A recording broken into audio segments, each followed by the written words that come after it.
நம்ம Chennai super Kings அணி இன்னைக்கு பிளே ஆஃபுக்கு உள்ளே போகிற வாய்ப்பை தக்க வச்சுக்க போகிறாங்களா இல்லை அப்படியே வெளியேற போகிறாங்களா அப்படிங்கிறத முடிவு பண்ண போகிற முக்கியமான ஆட்டத்தை பலமான பஞ்சாப் கிங்ஸ் அணிக்கு எதிராக சண்டிகரில் இன்னைக்கு இரவு விளையாட போகிறாங்க.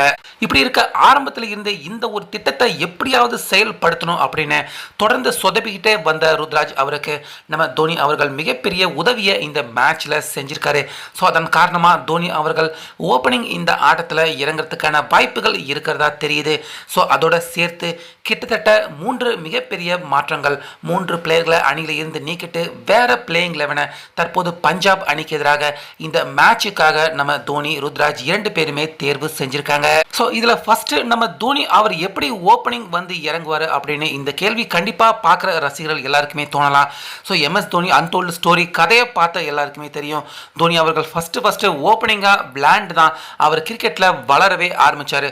அதனால தோனி இடைப்பட்ட காலங்களில் மிடில் ஓவரில் அவர் விளையாண்டிருந்தாலும் ஓப்பனிங்காக விளையாண்டு தோனி அவர்களுக்கு பல அனுபவம் இருக்கு. முக்கியமாக நம்ம இந்தியன் டீமுக்காகவே அவர் விளையாண்ட காலங்களில் நிறைய வாட்டி ஓப்பனிங்காகவும் வந்திருக்காரு, ஃபர்ஸ்ட் டவுன்லையும் விளையாண்டிருக்காரு. மேலும் கடைசி நேரத்தில் இறங்கி கஷ்டப்பட்டு ரன்னை ஓடி தோனி அவர்கள் எடுக்க முடியாத நிலைமையில இருக்காரு.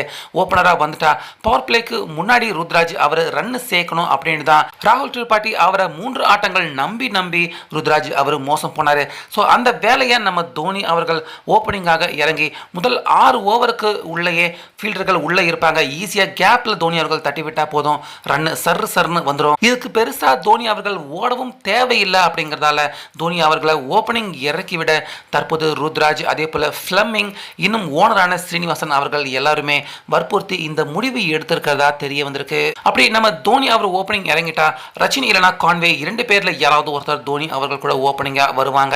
3வதா ருத்ராஜ், 4வதா வழக்கம் போல சிஎஸ்கே மிடில் ஆர்டர் பேட்ஸ்மேன்கள் வலுவாக இல்லை, சிவம் துபே வருவார். 4வதா 5வதா விஜய் சங்கர், 6வதா ரவீந்திர ஜடேஜா, 7வதா வாய்ப்புக்காக காத்துக்கிட்டு இருந்த அன்ஷுல் காம்போஜ் அவர் நிச்சயமா இன்னைக்கு விளையாட இருக்காரு.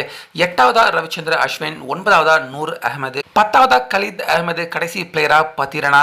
இம்பாக்ட் பிளேயரா மீண்டும் போலர் இல்லைனா பேட்டர், யாராவது வாய்ப்புக்காக காத்துக்கிட்டு இருக்க சிஎஸ்கே பிளேயர்கள் நிச்சயமா இந்த ஆட்டத்தில் விளையாடுறதுக்கான வாய்ப்பு இருக்கு இம்பாக்ட் பிளேயரா.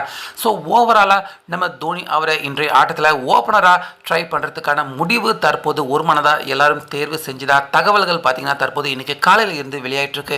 ஸோ தோனி அவர்கள் ஓப்பனிங் வந்து சிஎஸ்கே அணியின் முக்கியமான தேவையை இந்த நேரத்தில் பூர்த்தி செஞ்சார். நிச்சயமா அது சிஎஸ்கே அணிக்கு மிகப்பெரிய அளவில் உதவியாக இருக்கும். தோனி அவருக்கும் அவருடைய வேலையை செஞ்ச திருப்தி நிச்சயமாக கிடைக்கும். ஸோ இது ஒரு பிளானாக இருக்கு. கண்டிப்பாக இந்த பிளானை இன்னைக்கு செயல்படுத்துறதுக்கான வாய்ப்பும் அதிகமாக இருக்கு. ஸோ என்ன நடக்க போகுது அப்படிங்கிறத வெயிட் பண்ணி பார்க்கலாம்.